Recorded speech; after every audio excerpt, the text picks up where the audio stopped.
Fala galera, sejam bem-vindos ao primeiro vídeo deste canal. Eu tô empolgado. Vamos nessa. Diante de tantos canais que já falam sobre este assunto, por que eu estou criando mais um? Mas a ideia aqui é que seja um canal bem relaxado, né? Bem tranquilo, que é algo assim, um bate-papo sobre o idioma, mas eu quero compartilhar a minha experiência de quem já morou nos Estados Unidos aí com vocês, de tal forma que o que eu vou trazer aqui muitas vezes vai ser um conteúdo específico, né? Único, porque aconteceu comigo, experiências. E eu acho que a melhor forma de aprender é citar os exemplos e muitas vezes os erros que eu cometi no passado e que eu espero que vocês não cometam no futuro. Mas a ideia aqui é algo bem tranquilo, vocês podem interagir à vontade aí nos comentários, criticar, trazer perguntas, questionamentos. Eu tô aqui para incentivar o debate e o aprendizado do idioma. E por que eu estou criando esse conteúdo, considerando que já existem tantos conteúdos semelhantes na internet, no YouTube, por aí? Mas a ideia é o seguinte, eu fiquei surpreso, um pouco chocado de ver que alguns conteúdos populares sobre o idioma aqui no Brasil trazem informações incorretas sobre expressões do dia a dia, então isso me deixou um pouco preocupado. Não pelo erro em si, porque todo mundo está propício a cometer erros, mas pelo fato de não ter tido uma retratação ali nos comentários, na descrição, e ninguém ali do público, da audiência, ter percebido o erro, né? E aí é preocupante porque milhares de visualizações, aquele erro se propaga simplesmente porque estava no canal do YouTube que você achava que era referência de alguma coisa. Então é o primeiro ponto, né? Não dá para se confiar em tudo que se vê na internet, todo mundo sabe, né? Então o objetivo aqui é a gente criar esse senso crítico e um filtro, né? Não ser uma esponja e absorver tudo, mas tipo assim, tentar entender o que pode ser perigoso ou não. Eu vou inclusive recomendar vários canais específicos sobre o aprendizado do idioma que eu, né, cravo ali que não, aqui você pode ter certeza que são pessoas de anos e anos de experiência no ensino do idioma e que a chance de cometer erros é bem pequena. Né? Então, se for para confiar em alguém, confia nesses casos aqui. Eu vou recomendar para vocês ao longo dos próximos vídeos. Mas o que eu queria falar também é que tem a outra parte da história, né? Muitos canais grandes e consolidados que eu admirava e hoje admiro um pouco menos, infelizmente, passam uma boa parte do tempo ali hoje em dia vendendo cursos, né? Então, aquela sensação que a todo vídeo parece que eles estão tentando me pegar de alguma forma, me vender, alguma pegadinha do malandro. Em algum momento eles vão fazer uma curva ali e vão me apresentar com algo que eu tenha que gastar para poder aprender, né? E o objetivo aqui é deixar um conteúdo sempre livre, grátis, e eu realmente estou tentando retribuir tudo aquilo que eu aprendi para vocês. Um primeiro ponto que eu já queria deixar claro aqui é que eu não sou formado em letras. Eu acho importante deixar isso claro porque vai ser um canal que é 100% transparente, né? Então, minha formação é engenharia, mas o importante aqui é deixar claro por que eu sou credenciado a ensinar. Todo mundo que estuda há anos tem algo a contribuir, né? Então, a ideia desse canal é isso. Como eu já estudo inglês há muitos anos, eu quero trazer o que eu aprendi para vocês. Eu sempre tive uma visão muito crítica sobre o aprendizado de uma maneira geral. E sempre fui um aluno muito estudioso, né? Sempre gostei de aprender inglês, sempre estudei bastante o idioma e sempre tive um excelente desempenho, né? Desde que era bem mais novo. E mesmo assim, sofri um bocado nos primeiros meses nos Estados Unidos. Agora, para mim, algo interessante é que o melhor exemplo de aprendizado que eu posso passar aqui para vocês é exatamente esse, né? Que eu fui para os Estados Unidos sem saber falar o básico do inglês, né? E voltei com um nível bastante satisfatório, né? E continuo aperfeiçoando aqui no Brasil. O fato de eu ter ido para os Estados Unidos com dificuldade de fazer atividades básicas do dia a dia em termos de comunicação e em poucos meses eu ter conseguido entrar na universidade, ser um dos melhores alunos lá, isso é um motivo de muito orgulho para mim. E aí aqui eu vou trazer alguns atalhos, né? Algumas formas de acelerar esse aprendizado o mais rápido possível. Mesmo que você não tenha grana para investir, não tem nenhum problema. Então a ideia é essa. Se eu cheguei com um conhecimento que era basicamente teórico de gramática, sem saber falar e conseguir em poucos meses falar, qualquer um consegue. Outro ponto importante aqui é o seguinte, deixar bem claro no primeiro vídeo, eu não sou especialista em pronúncia. A coisa mais difícil do mundo é achar algum brasileiro que tenha uma pronúncia nativa que realmente você deve considerar como referência. Existem, né? Alguns casos, gente que já morou muitos anos fora. Não é esse o objetivo aqui. Eu não quero que você ouça a minha pronúncia e reproduza os meus vícios de linguagem. Não é esse o objetivo aqui. O meu objetivo aqui, com algumas ferramentas, né, que eu vou recomendar aqui para vocês, que vocês consigam evoluir em todos os aspectos, né? Tanto em termos de leitura quanto da fala. Mas a ideia é, se você quer aprender a pronúncia nativa, que não é algo exatamente essencial, né? A pronúncia não precisa ser perfeita, não precisa ser nativa, mas a gente tem que ter sempre esse alvo de soar o mais próximo possível da pronúncia nativa, porque isso reduz ruídos na comunicação, né? Isso reduz a probabilidade de alguém não compreender o que você está falando. Mas se você quer aperfeiçoar a pronúncia, procure nativos falando inglês, né? É sempre minha recomendação, e eu vou trazer aqui canais de altíssimo nível para vocês acompanharem e melhorar a sua pronúncia, sempre se guiando pela pronúncia nativa. E a gente tem com a internet, né, várias ferramentas aí disponíveis para isso. Claro que depende muito do nível de aperfeiçoamento que você está buscando, né? O nível de exigência que você vai se cobrar ao falar o idioma. Tem gente que não está muito preocupado com isso, então não tem problema. Eu morei 18 meses nos Estados Unidos, durante o programa Ciências Sem Fronteiras, fiz algumas matérias de engenharia na Universidade do Estado do Arizona, e claro que, como eu sou uma pessoa que amo o idioma inglês, é algo que eu continuei aperfeiçoando e estou o tempo todo aperfeiçoando. E eu acho que eu poderia trazer algumas dessas dicas, né? Alguns desses aprendizados aqui para vocês. Então, a primeira dica que eu queria deixar aqui como suprema, né, a mais importante, é, baseado no que eu já falei, sempre procure fontes de informações confiáveis quando você está aprendendo o idioma, principalmente se você estiver no início. Então, se baseie nas principais referências de aprendizado do idioma e sempre verifique as informações novas que você vai aprendendo, comparando-as com essas fontes seguras. Quem são essas fontes seguras, né? Principalmente, as duas mais importantes são os 2 dicionários de idioma que eu mais utilizo, que talvez seja um dos mais utilizados no mundo, que são Cambridge Dictionary e Webster. São esses os principais dicionários de inglês que existem, até onde eu sei, né? E são espetaculares, porque você tem as definições e você tem as pronúncias britânicas e americanas, né? Então, se você tiver dúvidas sobre qualquer palavra, sobre expressões, existe também a ferramenta do Google, né? Que pode ser útil em determinadas situações, porque ensina tanto a pronúncia normal, falada, como a pronúncia lenta. Tem a opção ali de você clicar pela pronúncia lenta, né? Toda vez que você pesquisa no Google, palavra X, pronunciation, você vai ver lá a opção de ouvir lentamente. Isso eu também acho uma ferramenta bem útil. E eu que, inclusive, quando cheguei, não era ligado à cultura americana, assistia filme sempre dublado, minha vida mudou completamente, né? Porque hoje eu não suporto filme dublado, eu só assisto no idioma nativo, porque o inglês é uma língua espetacular, muito bonita, muito sonora, né? É um prazer diferente poder assistir na língua nativa e poder compreender. É uma das realizações da vida, né, que alguém pode ter. E abre os horizontes, né? A gente vai discutir um pouco sobre isso também. A quantidade de conhecimento que você passa a ter disponível quando você aprende inglês é algo extraordinário. O mundo está à sua disposição, com o auxílio da internet, claro. Na hora que você começa a se comunicar e começa a fazer esse teste, né? Será que eu vou ser compreendido? É aí que você começa a perceber erros ou vícios que você nem achou que tinha, né? Eu vou citar alguns exemplos aqui, rápidos. Exemplo número 1. Você está na sala de aula e precisa colocar um arquivo no pendrive, né? Aí você é acostumado a falar pendrive aqui no Brasil, você vai chegar lá e vai falar o quê? Poxa, me empresta um pendrive? Ou tipo assim, alguém te pergunta alguma coisa sobre o pendrive e você não consegue compreender, porque pendrive nos Estados Unidos não existe, né? É uma coisa muito curiosa, porque a gente costuma assimilar algumas palavras do idioma, como site, por exemplo, né? Site existe nos Estados Unidos, mas é um pouco diferente do que o nosso site aqui, né? O site lá é website. Ou muitas vezes você pode falar homepage, que aí ao invés de eles falarem website, não.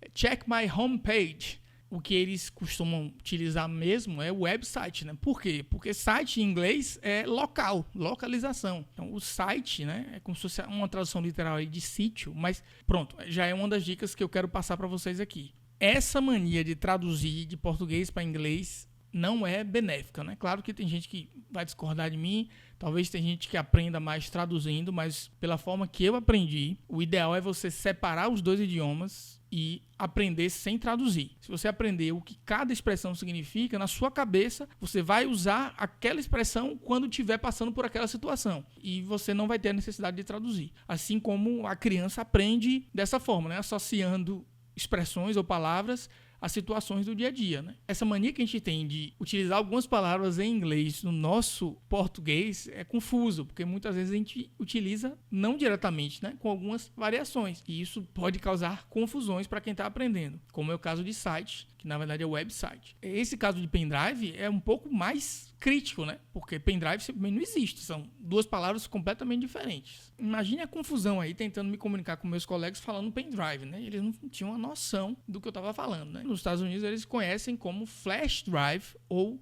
USB drive. Flash drive é mais utilizado porque é mais fácil de falar, né? Porque você falar USB drive, né? No dia a dia, flash drive fala mais rápido, todo mundo entende, mas você vê como isso é confuso, né? Quando você tenta misturar os dois idiomas. O ideal é sempre separá-los e aprender virando a chavinha. Você está virando a chavinha agora, só está pensando em inglês, só está falando inglês, esquece o português nesse momento. E claro que tem vários outros exemplos simples, né? Que aí eu vou falar mais rapidamente. Por exemplo, notebook. Na primeira aula, a professora falou que era obrigatório levar notebook para a sala de aula todos os dias. Eu falei, meu Deus, que essa que é a questão. O notebook lá é laptop, né? Mas notebook é um caderno de anotações que eles utilizam em qualquer sala de aula, né? E a questão da pronúncia, né? Sempre lembrar que, ao contrário daqui no português, onde a gente fala essas palavras Facebook, notebook, forçando o K, né? Mas esse K tem um som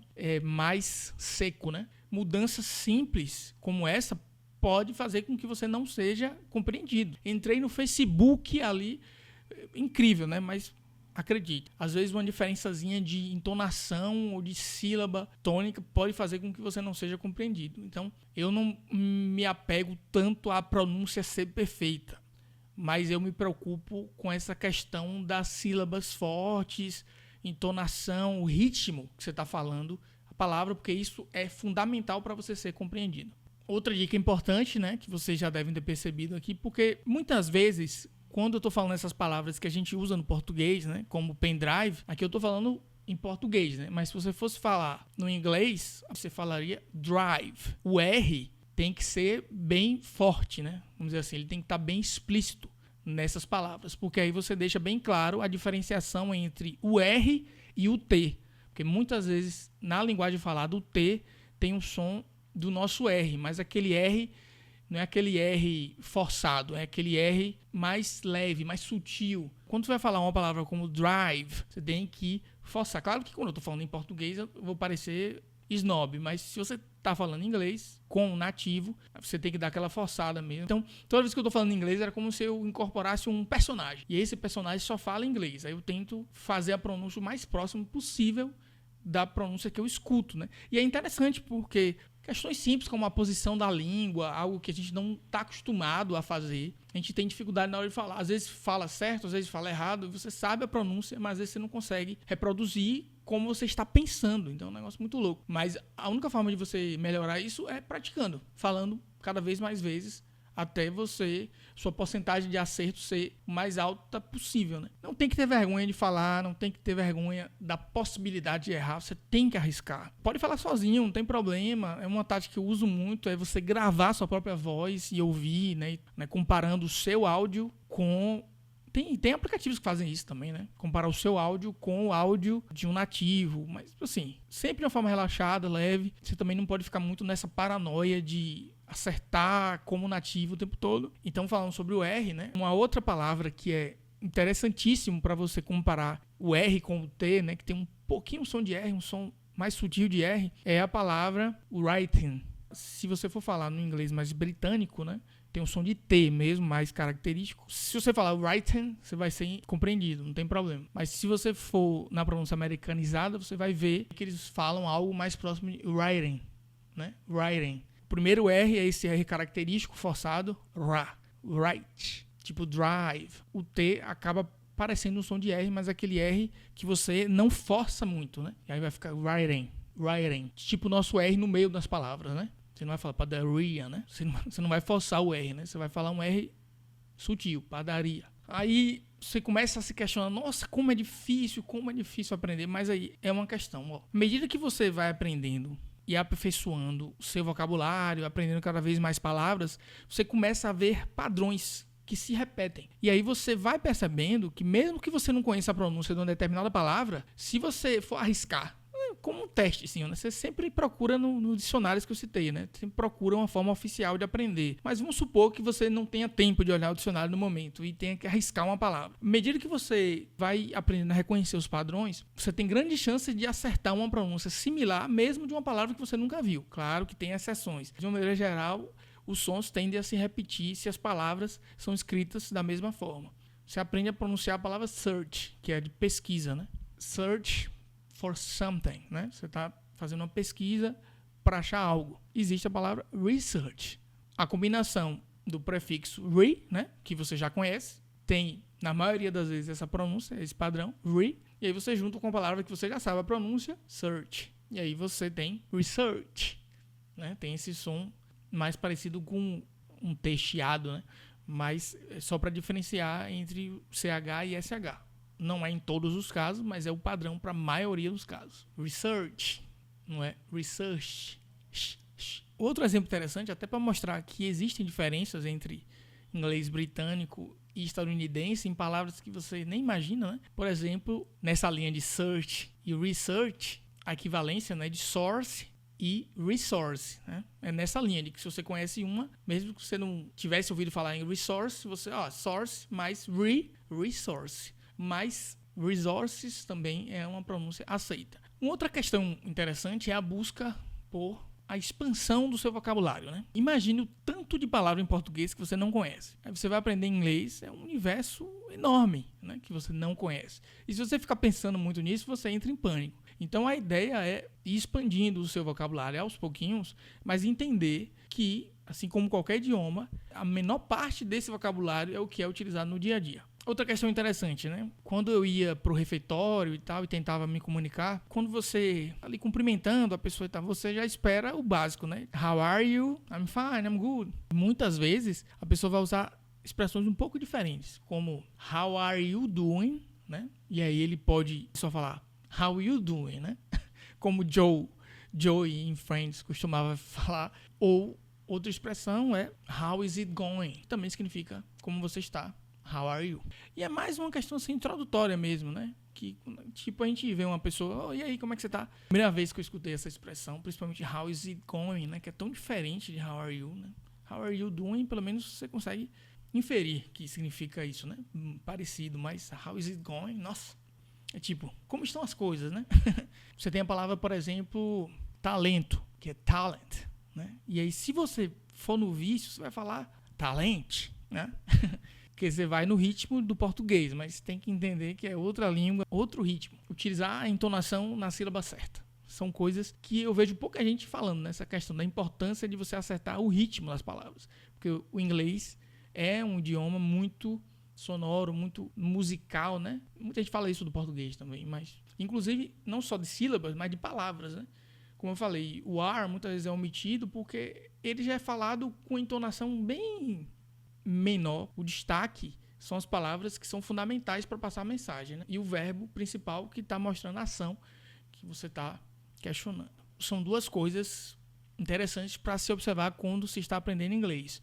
Stress, que tem sentido também de estresse físico, mental, né? Tipo doença, mas tem também o estresse no sentido de sílaba tônica, né? A sílaba que tem o stress na palavra. Você saber a sílaba que tem mais destaque. E também a questão do ritmo, que eu já falei aqui. A pronúncia de R e D, né? No final das palavras. Um vício que os brasileiros cometem muito. Dá um exemplo. Inspirado, inspired. Um vício do português de falar inspired, né?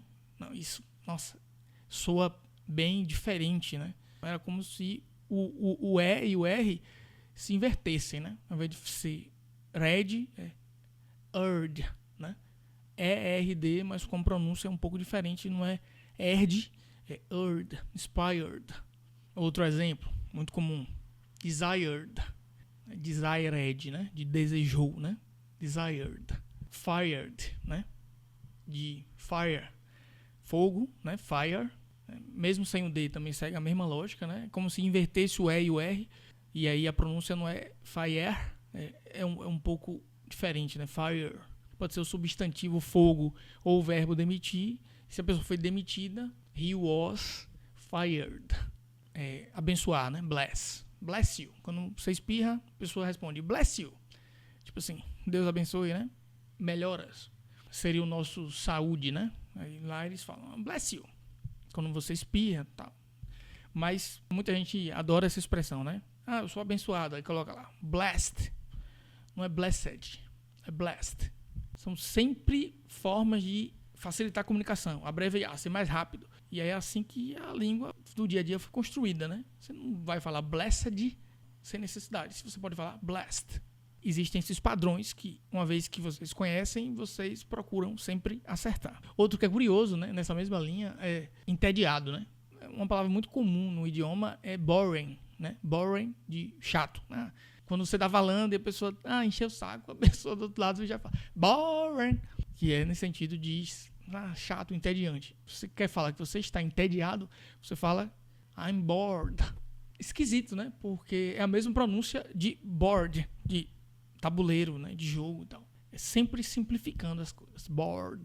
I'm bored. Outra expressão que eu fiquei bem curioso, né? Quando a pessoa vinha falar comigo, eu tava no meio da conversa, tal. Aí eu falava, e aí, você quer fazer isso ou quer fazer aquilo, né? Você dá uma opção e tal. Você espera que a pessoa te dê uma resposta entre as duas opções que você está perguntando. E aí a pessoa responde, it's up to you ou it's your call. Ou seja, a sua decisão, você escolhe. Que é uma coisa muito louca, né? Porque call a gente associa à ligação. Tem também a expressão calling, né? Que é, what's your calling, né? Calling é tipo a sua vocação, aquilo que você vai fazer da vida, né? I found my calling, né? Tipo, eu já sei o que eu vou fazer da minha vida. Uma expressão que eu fiquei bem surpreso, né? Existe o verbo blow, né? Que é assoprar. Blow up, que é explodir, né? E blew up, né? No passado, blew. Você escreve com E, mas pronuncia como se fosse um U. Existe uma expressão muito comum que é it blew my mind, né? Que, tipo assim, você ficou tão surpreso que... Né? Tem até um emoji, né? Que mostra a mente explodindo, né? Teoricamente. Que é algo tão extraordinário que it blew my mind, né? It blew my mind. Ou seja, foi tão surpreendente que minhas convicções mudaram, né? O phrasal verb, né? Essa locução verbal é muito utilizada no inglês, né? Essas expressões que você junta um verbo com uma preposição e muda o significado. Uma dica bastante interessante, né? De uma palavra muito utilizada é fechar, né? Que eu também fiquei it blew my mind, né? Fiquei super surpreso quando eu descobri que se pronuncia da mesma forma que se pronuncia roupas, né? E é um negócio muito doido, porque a escrita é completamente diferente, né? Um é com S, outro com TH, mas a pronúncia é idêntica. E aí tem uma diferenciação. Close, né? Que é a mesma pronúncia de roupas. Próximo, né? Quando você está próximo de alguma coisa, né? Close to something. Mas quando você está falando do verbo, aí tem uma pequena variação que esse S tem som de Z. I closed the door. Close. Muitas vezes, quando a gente está aprendendo um novo idioma, só o fato de você estar ali tentando aprender o idioma deles, mesmo cometendo diversos erros, eles ficam muito felizes em te ajudar a ter um pouco de paciência, entende que você não é nativo e tal. De uma maneira geral, não vão te julgar pelos seus erros, não vão te julgar pelo fato de você não ter um inglês perfeito. Muito longe disso, né? Normalmente eles estimulam bastante, porque normalmente eles só sabem um idioma, então ver uma outra pessoa falando um idioma diferente já é algo que eles ficam assim, né? Essa preocupação que muito brasileiro tem de falar e errar é bobagem, porque de maneira geral a recepção é muito boa. E por incrível que pareça, as únicas pessoas que eu vejo, né? De maneira geral, zombando dos brasileiros tentando falar inglês são os próprios brasileiros. Quem julga, quem faz a gente ficar inibido e fica criticando a pronúncia são os próprios brasileiros. Então, a ideia aqui é criar um ambiente em que ninguém está julgando ninguém, todo mundo vai tentar ajudar o próximo, porque não cabe, né, gente? Mas qualquer dúvida, vocês podem colocar aí nos comentários, estou à disposição. Vamos criar uma comunidade aqui, compartilhem para quem está nessa jornada de aprendizado também. Fiquem à vontade para criticar, né? Críticas construtivas, para a gente melhorar, estou aqui à disposição. É isso aí, galera, muito obrigado e vejo você na próxima.